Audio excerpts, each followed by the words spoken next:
ভারতে আশ্রয় নেওয়া বাংলাদেশের প্রাক্তন প্রধানমন্ত্রী শেখ হাসিনাকে নিয়ে কি কোনো গভীর ষড়যন্ত্র চলছে?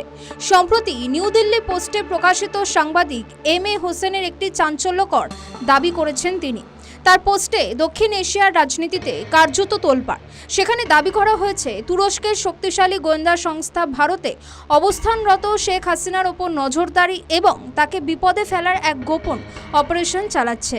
আর এই অপারেশনের কেন্দ্রবিন্দুতে আছেন জিম নামের এক রহস্যময় বাংলাদেশি যুবক। আমাদের নতুন পেজ সাবস্ক্রাইব করুন আরও বাংলাদেশের খবর পেতে। কে এই জিম? কেনই বা তুরস্কের গোয়েন্দা সংস্থা ভারতের মাটিতে সক্রিয়? কেনই বা তুরস্কের গোয়েন্দা সংস্থা ভারতের মাটিতে সক্রিয় থেকে এসব কাজকর্ম করছেন?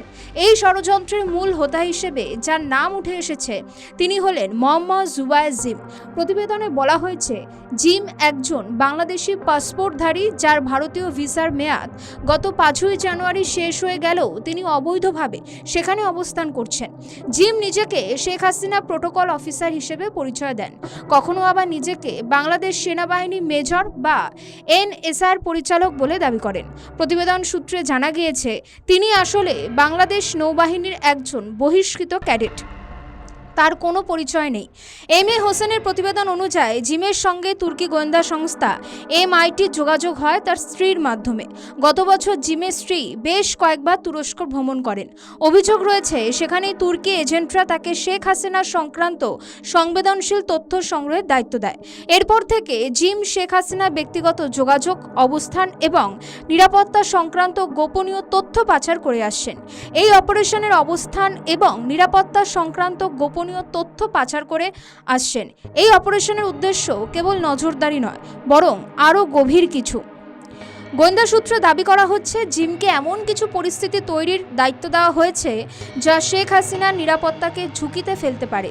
এর মূল লক্ষ্য হলো কোনো দুর্ঘটনা ঘটলে তার দায়ভার ভারতের ওপর চাপিয়ে দেওয়া এবং এতে ভারতের নিরাপত্তা ব্যবস্থায় ব্যর্থতাকে বড় করে দেখিয়ে দিল্লির ভাবমূর্তি ক্ষুণ্ণ করা এবং প্রতিবেশী দেশগুলোর মধ্যে আস্থার সংকট তৈরি করার এক অশুভ নীল নকশা এটি। প্রতিবেদনে আরও কিছু গুরুতর অভিযোগ আনা হয়েছে।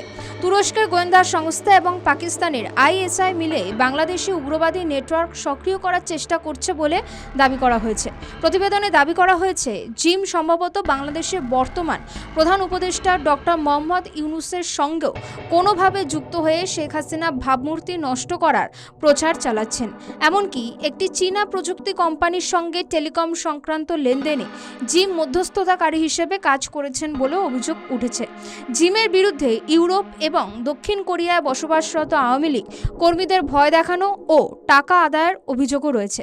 এমনকি তিনি ওয়াইজগভ নামে একটি ভুয়ো থিঙ্ক ট্যাঙ্ক ওয়েবসাইট খুলে মানুষের ব্যক্তিগত তথ্য চুরি বা ফিশিং করছেন বলে সাইবার বিশেষজ্ঞরা সতর্ক করেছেন। প্রতিবেদনে জিমের বিরুদ্ধে একটি ভয়ঙ্কর ডিজিটাল প্রোপাগান্ডা চালানোর অভিযোগ আনা হয়েছে। শেখ হাসিনা 2024 সালের পর থেকে ভারতে আশ্রয় রয়েছেন। তিনি বারে বারে ভারতে থেকে কর্মীদের বার্তা দেওয়ার চেষ্টা করেছেন, কিন্তু ভারতে থেকেই যে হাসিনাকে যে টার্গেট করা হচ্ছে তাতে কি বিএনপি সরকার বা তারেক রহমানের সরকার কোনো ব্যবস্থা নেবে?